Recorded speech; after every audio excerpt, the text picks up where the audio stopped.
truly, this time, we're live and hopefully you can hear me. But this time, let's be careful here. Yanking this cord up. Okay, now, people, we are here to lay it down with Big D. I, of course, am your host, Andrew Big D Morrow. And today, I'm joined by a colleague in the scene, a caster on the rise. You've seen him at Fragadelphia. You've seen him all over North American Counter-Strike and even around the world, I imagine. I've got Grayson, PiNG, Neill here. How are we doing today?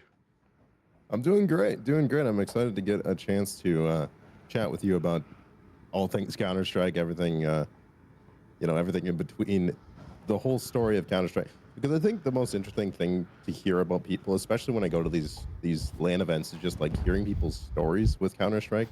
Like it means different things to different people, and I think that's like the big thing that you can get out of going to LAN events is just chatting with the people there and hearing their kind of stories.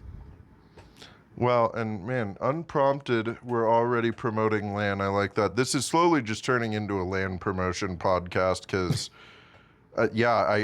for the exact reason that you just said, that's why my first LAN, I was just in heaven because after 10 years of playing Counter-Strike and never going to a LAN, I'd been to a couple tier 1 events, but I'd never been to a LAN. And when I went to LAN for the first time, I just got to sit for 4 days straight and talk from morning until like midnight about Counter-Strike with the most passionate players in the region. And for that exact reason, it just means a lot of different things to a lot of different people. And that's what we're doing over here on Laying It Down with Big D. So let's hear the PiNG story. I want to hear it. Like, let's go back in time. As a matter of fact, what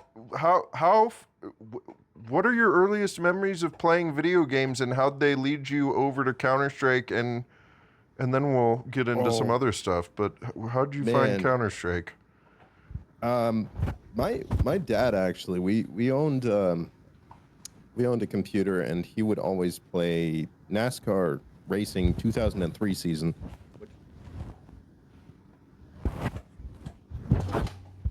Right, I have the wheel like right here. Oh hell yeah! He's got a GT Racing chair. I do. And the big thing was just I would sit on his lap. I'd be like steering the car, and he'd do the gas or whatnot. And just playing games like that Need for Speed when I was a kid. Like I had an old hand-me-down Super Nintendo that I would play non-stop. I had 3 games for it. So it was Pilot Wings, I think is what it's called. It was like one of the release titles for the SNES, and then a Superman game and Super Mario. So I played the hell out of those, like 3 games every day. That was like perfect. And then my dad got Half-Life, the original Half-Life, and he's like, I don't know if you want to play with me. It's kind of a scary game or whatever. And at the time, that was like the generational thing. I'm only 24 going on 25, so it's like when that game, he first got it was probably like 2005. Like I think Half-Life 2 was already out at that point, but he wanted to see what it was about. So we got the original Half-Life. We're playing that, and then I remember this one kid. I would walk to school with him every day, and he was many years older than me. I think it was in like the 8th grade, and I was in like the 3rd grade or something. And he was like, I was telling him about this Half-Life game, and he's like, "Oh, you got to check this thing out. It's called Counter-Strike. It's a mod for that game." And I was like, I don't know what Counter-Strike was about. Like, I thought it was just like a game about counters or something, right? But he's like, "Yeah, it's this really cool like tactical thing. Like you're like a military guy, and you go in, you got to defuse bombs." And I was like, sold. Like, right? Like little kid, I was like, damn, that's sick. And then so after like a week of attempting to install this Counter-Strike, I finally got it figured out, and I would play Counter-Strike 1.6 for ages and ages and ages and ages.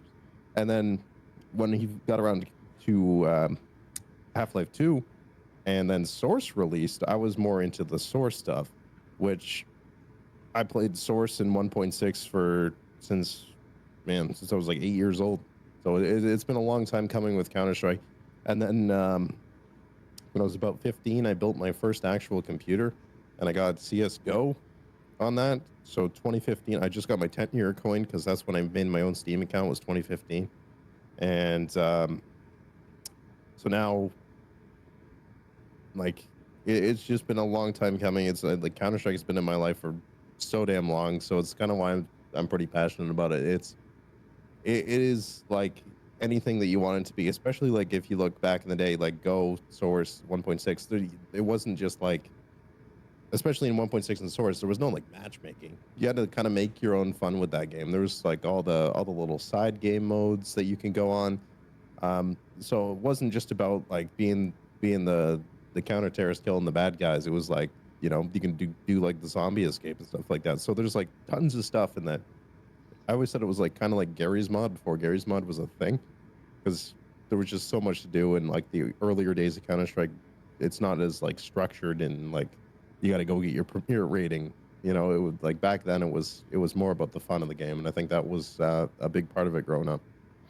Yeah, I think that there's I come from a generation, like my generation of gamers grew up playing that as well, right? Like that's how we used to play online multiplayer. You go find a server browser and you join. It Yep. wasn't until consoles started introducing matchmaking, and the skill-based matchmaking and the ranks system that now we live in this day and age where, yeah, every game that you play is based on your skill instead of the fun of the game, which yeah, for the people that love ultra competitive experiences, great, that's good for them. But Yeah. but there's actually a much smaller subsection of a very larger, wider community that would enjoy playing the game if it was just about the fun of it, right? And it's kind of weird how time has gone on. But yeah, dude, Counter Strike. That's this game has like it's rooted in people's lives. Like it's from a young age that even I from a young age. Someday I'll share the Big D story of I'll write a book on how I landed on Counter Strike. But it's something that draws people in at a young age. How did you ever compete officially? How did you start casting? Yeah, I actually used to play competitive Counter Strike. There was a weird era in CS:GO. It was like 2015 to 2017 ish. It was like these big Discord competitions. Like they'd get everyone in the server. Crossfire's kind of doing it now. It was kind of like, or like Crossfire or OSS, kind of like those kind of tournaments where it was like it wasn't anything to do with League. They had their own ranking systems. Like, so back like when the Discord leagues were around, I was competing a lot in that, but I actually have a disability with my hand-eye coordination, so I have to retrain myself how to write. It's not like I lose it pretty much. Like if I'm not holding a mouse for a few days, so like when I go to a LAN event, I come back, I can't even like I can't figure this thing out. So was switched off of competing because it was getting a little bit worse.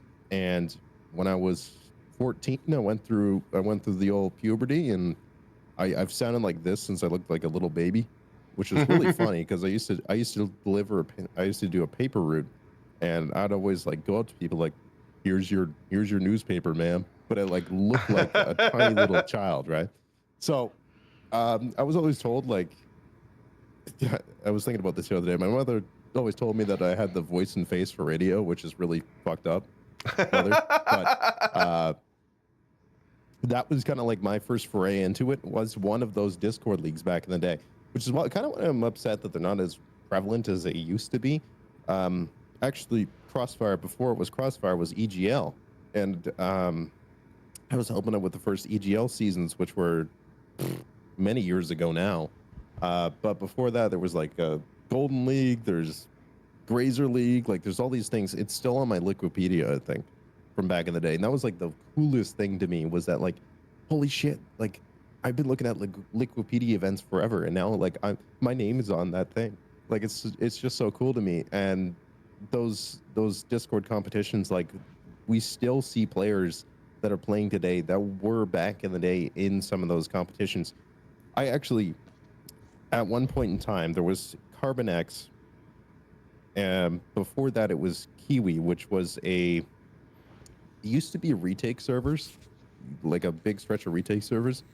And I met this little guy named Tens back in those retake servers. So me and this Tens guy started duo queuing CS on ESCA and CEVO back in the day. And Mr. Tens would go on to dominate all the Discord leagues. The Kiwi League, in fact, was a big one, which even back in the day, they had their own kind of like Dust2 US publication. You can still find it on the Wayback Machine. I don't remember what it was called. I think it was Vote to Kick. And they would post rankings and stuff all about these Discord leagues. It was just a cool era of North American Counter-Strike that I wish we could get back to, because I think the schedule's kind of packed out now with all the cash cups and like the ace stuff that's going on, and UCA leagues are happening however many times a year. But that was just like a super cool era for me. And then to see like the people that came out of that kind of era, like I said, Tens literally started on a team called gamesarecheap.com, and there's still a clip on the Twitch where he runs upstairs on Mirage, drops the guy who's shooting from stairs into A main with a P250, drops him his AK. The guy's just like, where'd this come from? Switches to the AK, starts spamming him, so Tens just knifes him in the back. It's the funniest clip I've ever seen. That guy goes on to streaming fame, Valorant fame, what have you, but like a lot of good moments came out of that like earlier era in North American Counter-Strike. That's pretty exciting to me. Yeah, dude. Well, and how'd that bring you? You had a voice for casting, so you've been casting for almost 8 years already. Yeah, going on 9 or 10 now. I think not like consistently. Like I'd hop on like a game here or there back in the day. I think when I like actually first started to take it a little more seriously was probably like 2019, 2020. And before that, like I was coaching this young kid named Sully, and Sully went on to cast VCT as well. Just coaching him on how to like get his voice out there.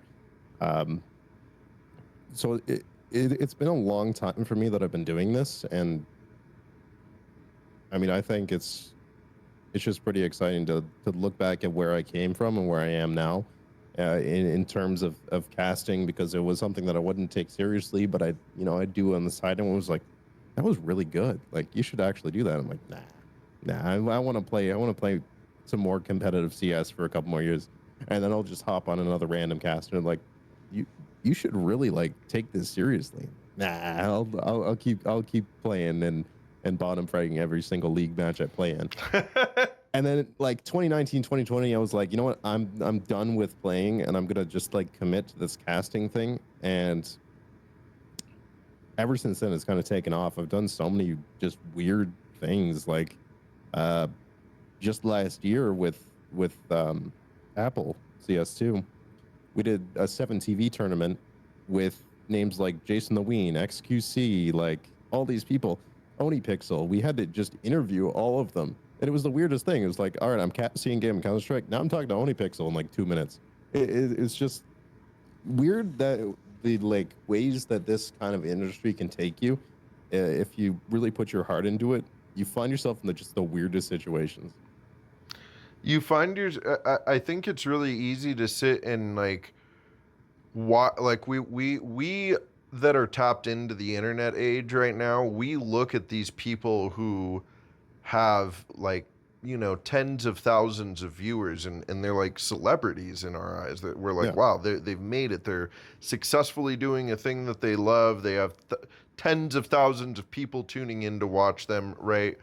And then you like actually get to like you start doing this yourself, and you get to meet them fairly quickly, like especially like when you go to LAN and meet some of these people in person, you're like, oh, you're actually a real person. Like, this is just another person that plays games and has hit success, but like, oh yeah, they're in their mind, it's mind-blowing to them still that they have that like level of fame, and they're, because when they go out in the normal everyday life, nobody knows who the hell they are, right? Like, Right. I'm sure Ohnepixel can wander around wherever he wanders around without people recognizing it. My cat's gonna make an appearance here.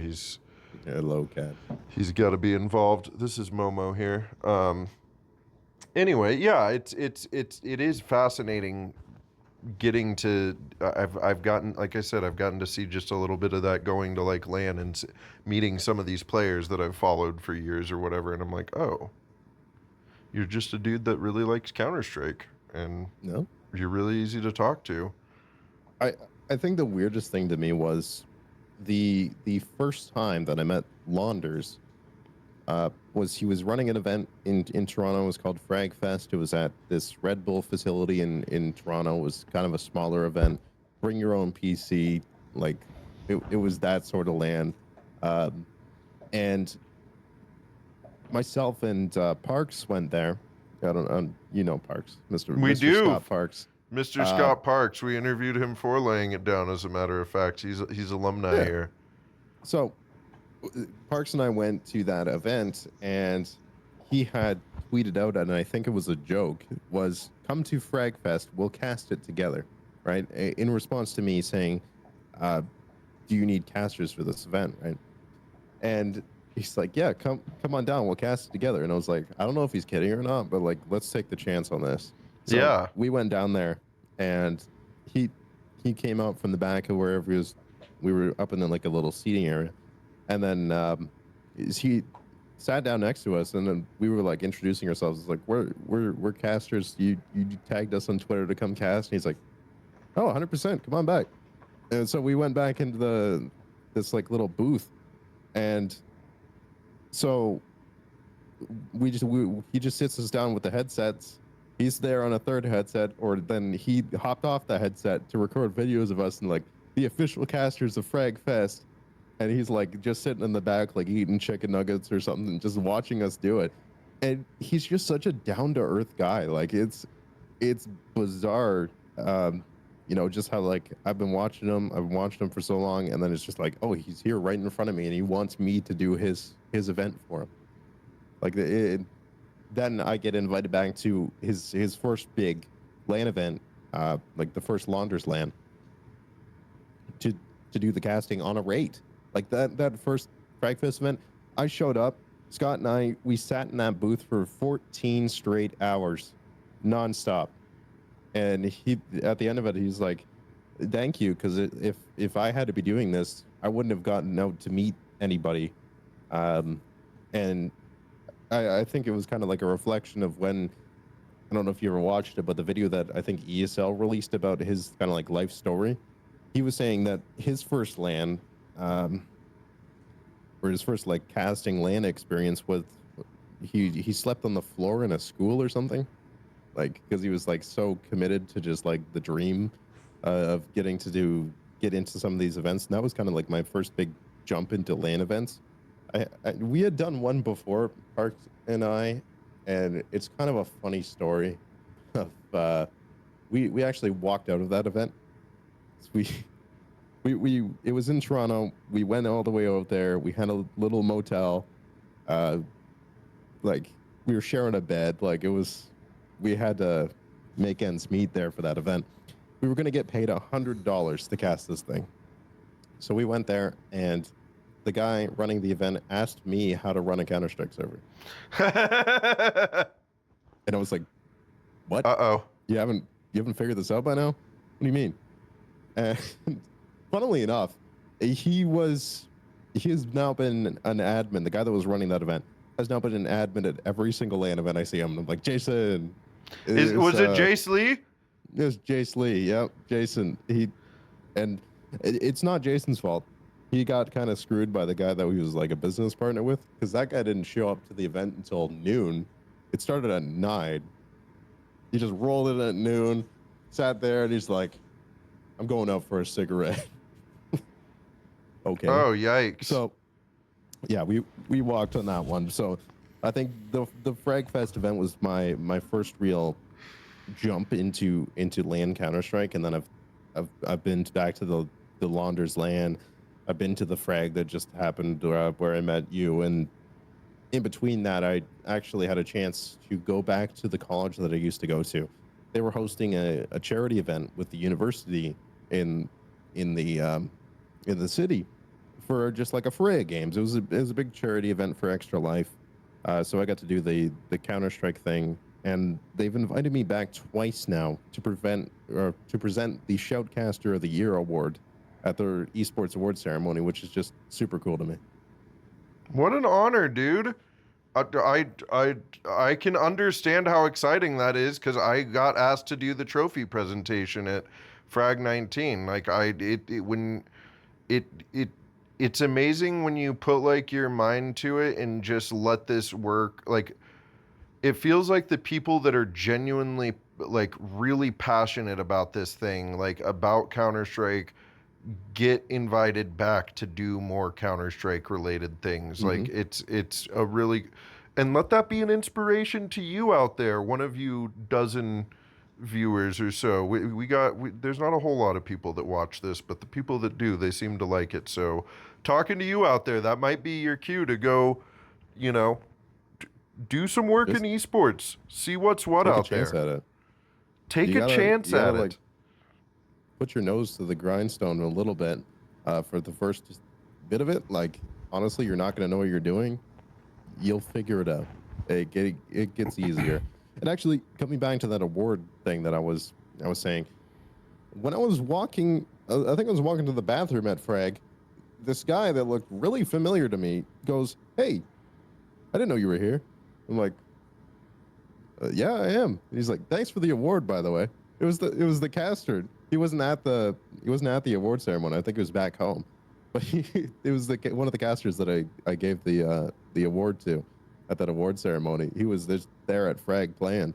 So you see a lot of these people over and over again. Especially, I think it's a little bit different with the Canadian LAN scene, and that's kind of something that I wanted to get into is just the revival of North American events post COVID is it's got a far way to go, but it's getting there. I know at least up in Canada, maybe you can speak to this on the States. In Canada, there used to be a bunch of lands in Toronto area. There was all these event centers for it. There was Waves Gaming in Toronto, has since closed after COVID, which is kind of sad. They just couldn't keep up with the cost post COVID. Just a lot of the LAN organizers have kind of left, and I don't think that there's really a way to drag them back. I think the VRS system is kind of finding a way to rejuvenate some of this, because you know any other year you wouldn't really see a Kaleshi, a Beklik, or M80 or whoever signing up for a frag, but they need the VRS points, right? So they're going to be going to these smaller events. I think that's kind of where they need to start to try and bring back the LAN scene a little bit. Yeah, well, and this is a perfect segue to start talking some more about LAN as well, because yeah, I, I, this is what I was talking to Jackro is of the opinion, and not like his opinion is be all end all, but I share the same sentiment. I think that like we can't rely on Fragadelphia to be the only source of VRS points in You North can't. America. It is the VRS system has ended up being a fantastic thing for tournament organizers or smaller tournament organizers. I think where when you can navigate how difficult the rules are and set up Mhm. your VRS tournament, suddenly you have these teams that are paying attention because they need those points, right? And so, yeah, is there a big difference in Canadian versus American LAN scenes, or do you feel like it all kind of coalesces together? I think nowadays it's more or less together. Because I know that Canadians would travel down for the frags, but I think it used to be a lot bigger of a thing, and it still kind of is now in Toronto ways for Valorant. They've got a lot of LAN things going on up there. There's like T-Val. I don't know if that still happens, but um, like there's a LAN scene for Valorant, but I think CS has kind of went the way of the dodo bird up here, which is kind of unfortunate. The only kind of VRS paying event now is going to be the Launders LANs, which unfortunately, with what happened at the second one with all the technical difficulties, they lost their VRS slot, um, which Energy went on to win the whole thing, but they didn't get what they came for. They got the prize pool, but they didn't get the VRS points. So I think the Launders series of events, if that does go on and continue, will be another VRS paying event up here in Canada. So that would be at least two now in North America. But yes, 100%, someone else needs to step up. And I don't know who that would even be, to be honest with you. Like a lot of the tournament organizers that were of old have just either closed their doors or they're just not interested in Counter-Strike anymore. Yeah, I mean the door is open right now, and I think that we kind of got to deal with some cultural issues to try to get some more reasonable money into it right now, because unfortunately it's just all gambling sponsors that do that. And you know, whatever, it's a part, I'm sure, as you've seen and spent time in esports, it's kind of a necessary evil right now. I think there's way more people that are against it than aren't, right, in the scene. Yeah. But even those that are against it still kind of have to take those sponsorships, because that's the only way to It's keep this thing unfortunately- going right now. It is like the only big money thing in esports at this point is those gambling sponsors. Like, I remember I did qualifiers for Bet Boom Dacha. That's all gambling. Like, they kept sending me live rates or like updates for the score lines to place on the screen in my OBS scenes when I did the Bet Boom qualifiers. Like, it's all gambling now, which is unfortunate. But like, again, it's not really a very marketable game, if I'm being honest. Like, you'll see a lot more sponsors jump over to Valorant because it's like attacker defender, you know, versus Counter-Strike, where it's like the terrorists are gonna go plant a bomb. Like, Right. I don't know where the sponsorship money can come from that, outside of like peripheral companies, which are not gonna mess around with like the smaller tiered tournaments as much. Really, your only choice is getting the kind of more gambling sponsors in there. Well, and like the other thing too is we play an adult game. Like Counter-Strike is not, as much as like we've got these young kids that are the prodigies, and we talk about the donks and the monacies playing since they were 4 or 5 years old, and they have 15,000 hours by the time they start competing at the age of 14. You know, like it's an adult. It's a very mature game. Like, it's not a game for that is made for little kids, and like Valve has left it up to the community to kind of take care of this thing over the years. And the fact that Valve spends any time on this game is kind of a miracle.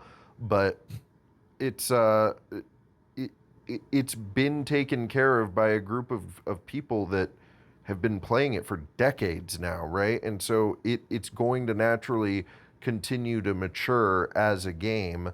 I think that it's got longevity as far as like staying power goes in the esports scene. Like Counter-Strike is not going anywhere, similar to like StarCraft or Dota. But yeah, it's a much more mature game, and because of that, it's really hard to market to sponsors when all of gaming and esports, the audience and demographic is young adults or teenagers, right? Like, it's a challenge.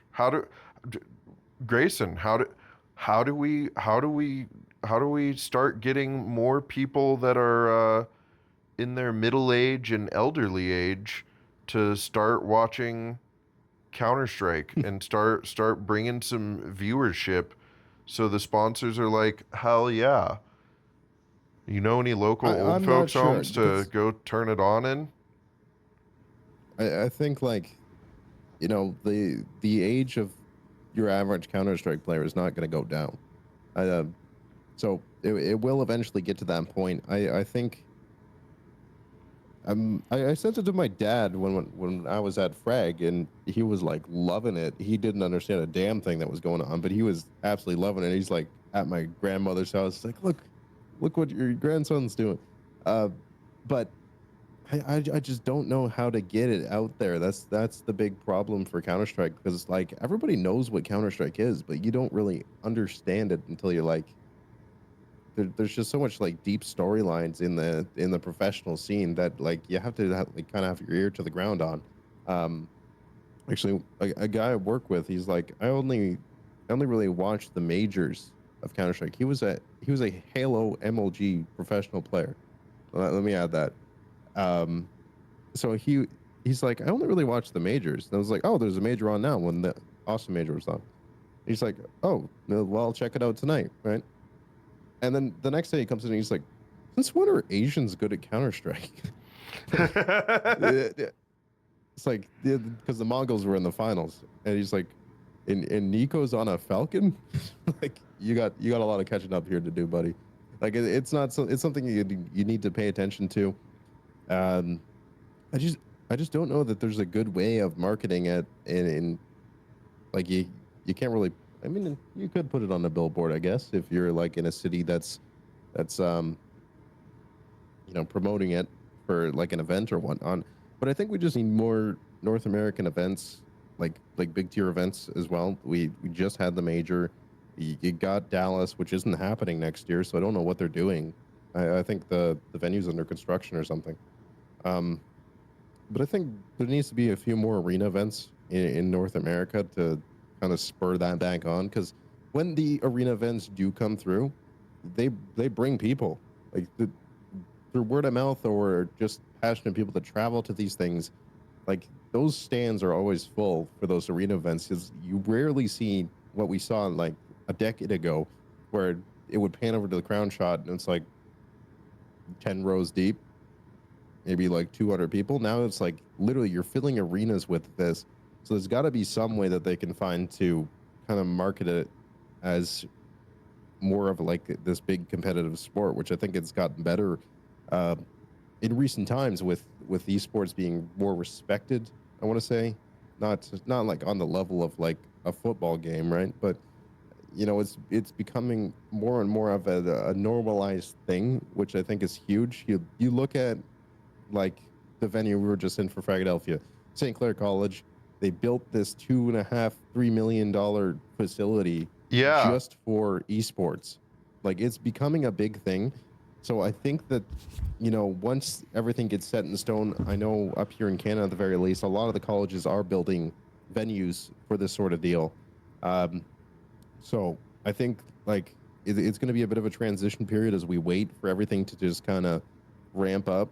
But as you said, Counter-Strike's not going anywhere, so it's just kind of a waiting game to see where does that money come from outside of betting sponsors, because for the love of God, I can't keep doing these ad reads. It's got to come from somewhere. And I think if they do go the route of bringing a few more, arena events to North America, I think that the populace can start to understand it a little bit more. Because a lot of these events, they're all held in Europe. They got like 4 or 5 a.m. start times on the East Coast. It's probably even worse for the West Coast guys. Like, nobody's going to be waking up that early unless you're like a diehard fanatic for some team, right? The North American events are more in a time zone. They just need to like get out of Texas, go back to New York, spread out a little bit. I don't know why all these events are held in Texas. Like, a Toronto event would be incredible, I think. Like, they have so many big venues that they could host a tournament there. We just saw VCT Masters happen in Toronto as well. I think that was in Scotiabank Arena. I could be wrong. That's where the Leafs and the Raptors play. So there's venues pretty well anywhere you look in North America, I would say, in at least the major cities, that they could host some more of these events outside of Texas. Just bring some more arena Counter-Strike to North America, and I think that the sponsors will start coming. I agree. I think that because not only it also gets people really excited to play more Counter-Strike, because when you have these tier 1 events in North America, these players come over here and they're here for like a couple of weeks and they're playing online, and it gets everybody fired up to like, oh, I gotta go queue right now, I might run into Donk or whatever. And obviously the level 4 or 5 face it guys aren't running into these people, but it does get a lot of these, it just activates our region more, like you said. Mm-hmm. And I think that, yeah, well, and to come back to like the gambling too, part of the reason that it's starting to get more normalized, and weirdly enough, gambling is helping bring normie eyes to esports, because people are gambling on everything right now through their phone, and people that don't play esports are like my friends that don't know anything about Counter-Strike, they try to watch because I'm doing stuff or whatever, and they're like, oh, well, look, there's our friend, but like they don't know what's going on. But then I tell them, well, you could go like gamble on some of this. They're like, oh, okay, now you're talking my language. That's how I'll get interested. So like, there are good things that gambling is doing, but there's no way that you can sit here and tell me that advertising to, kids as gambling sponsors are the only sponsors available for an event, that's a good thing, because it's it's Yeah, got I think we're pretty far gone from the days of like CS:GO Lounge and sites like that back in the day. Because I know when I was like 15 or 16, I was definitely a degenerate Counter-Strike gambler. Like I'd work a part-time job and just like go buy Steam gift cards to like, go for the slots or whatever. I think we're well past that. I would hope, but like it's back into now esports betting is the definite big thing. If you're in any tier 2, tier 3 stream, it annoys the hell out of me as a caster. It's just like you look over at the chat and it's like, oh, throwing my, I need one more kill for the parlay to hit. Like, shut up. Like, it's what happened to the game I love? It's just gambling and 3-2-2, and this guy sucks because he's throwing my game, and I don't know. That part does make me really sad with with like how that's the part that's hard about gambling being added so readily for so many people with sports and esports, is because now you have all these players that are just getting death threats on a regular basis. And like that's why it's not just like, oh, that's an annoying guy over there when we read that about that in chat. It's like alarms and senses get raised because we're like, okay, is this guy gonna go like lose his mind because his bet isn't hitting or whatever? Like, it puts everybody on edge. Like, gamblers definitely need to like reel in their behavior, but again, that's why gambling can be such a harsh addiction at times. I don't agree with the terms drink responsibly or gamble responsibly. I understand their sentiment, but like, those things are much harder to do than like people give it credit for. Even if there's a lot of people that can do it without having it be a problem, like it's not abnormal for it to become a problem. So yeah, check yourself before you wreck yourself out there. You know what I mean? I just don't understand, like, somehow, some way they have betting odds for like a Crossfire or just some random ESEA match. Like, what do you expect? You're betting on North American Advanced. This is the worst thing in like playoffs for Advanced, because that all gets like thrown up. And it's like, why are you betting on North American Advanced players and getting mad about it? Like, throw a 5 down, not 500, right? They don't know. Like, that's confusing to me. Why? It's always like the Europeans at like 5 a.m. for them, like cheering on biggest dickest 69 in his advanced stack. Like, it doesn't make any sense. That could be my team name someday. Could be. Well, all right. I've only got a couple more questions here for you, PiNG, because this has been a lovely conversation. Deep dive into the history of PiNG and what we can do to sway gambling, to not get rid of gambling altogether. I'm not saying get rid of it altogether. I'm not a puritanical crazy person. but you know, it being the forefront of everything probably isn't such a great thing. Yeah, I think not it a should good look. I think it should take a backseat to some things, I but mean, you see the Vitality jerseys now? You got it's steak, wild, dude. and then Yeah. if you miss it, there's another steak up here, just in case you missed the first one. It's Like, yeah. They paid a lot of money to be up there though. They paid a lot of money to be up there. Mm-hmm. Well, yeah. All right. Well, okay. Here's my last couple of questions for you here. Uh what what is your name? Where did your name come from? What does it mean? Ping. Okay. So I used to like take like a metal spoon or something. This is a screwdriver. Yeah, I But was gonna say I'd that's get a a funny looking I'd get a spoon. pot or some metallic object, and I just like clink it off it. And I go ping. So don't know why I did that. I was a young child. They used to call me Mr. Pingy, so I kind of just shortened that down to Ping, and then it just kind of like worked together with like, oh, internet MS Ping, right? So that's kind of flowed into it. Actually, my like, if I sign something for somebody, I put the little Wi-Fi logo over the I. It's a lowercase I, and that's why it's like Oh, that. Yeah, that's good. I pretty gotta nifty. I gotta come up with a good signature as well and put a penis in there somehow. It can just be a big D. It could Pretty easy. You can do that just really quick. draw a giant penis on, and that's my signature. It's a good one. They'll know That it was is, you. they'll know it was me. That's true. All right. Well, I got one last question here for you, and this can be Counter Strike or esports or life in general related. Mhm. Um, what if you could talk to a younger version of yourself, or like the younger generation out there? What's some advice you would give them? This is your opportunity to get on a soapbox Hmm. and preach. Yeah, I hate to keep bringing the conversation back to kind of like the COVID era of Counter Strike, but I think we really missed out on a generation of not only players but commentators and and observers, backstage people.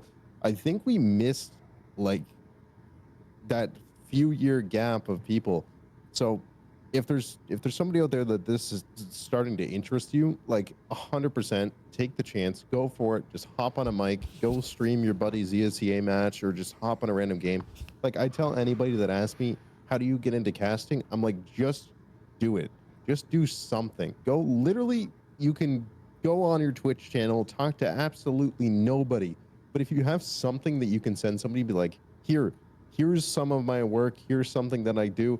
That's how you're going to get opportunities in esports. Is like, just find a connection, find somebody, and be like, what do I need to do to get to the next step? I've done that for many people.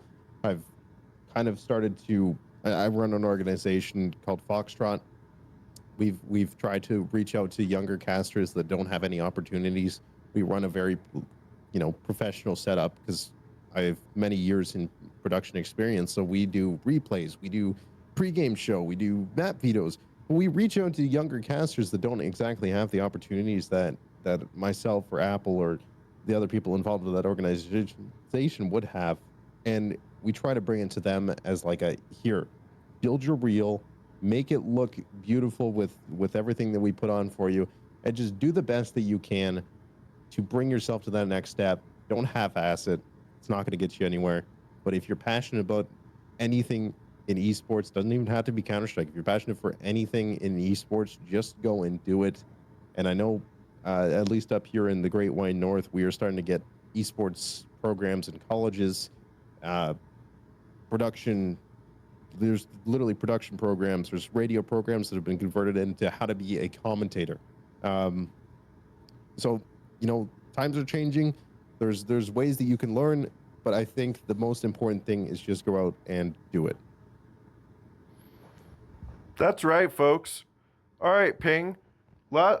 Just like Hot Ones, this camera, this camera, this camera. We don't have any cameras set up, but yeah, exactly. Tell the people what you got going on here, where they can find you, what's next. You can find Any me shout at outs? PiNG on pretty much every social. If you want to come and chat with me on Discord as well, just add PiNGcast. I will talk to you about anything Counter-Strike. If you need some casting advice or whatever, I got you. Next thing for me, next big event is actually I'm gonna leak something to Oh everybody. yeah. Let's hear The it. next 7 TV event is happening in September, so I will be on that with all the big creators once again. Early September. Keep an eye out on the 7 TV socials. So we'll be back there shortly. Hell yeah. So I'm guessing that means we won't see you in Knoxville. No, unfortunately not. No? Okay. All right. Well, we'll see you again soon. All right, Ping. Well, thank you for joining. Thank you all for watching. And that is it. And thank you, dog and cat, for being such lovely little critters to spend time with.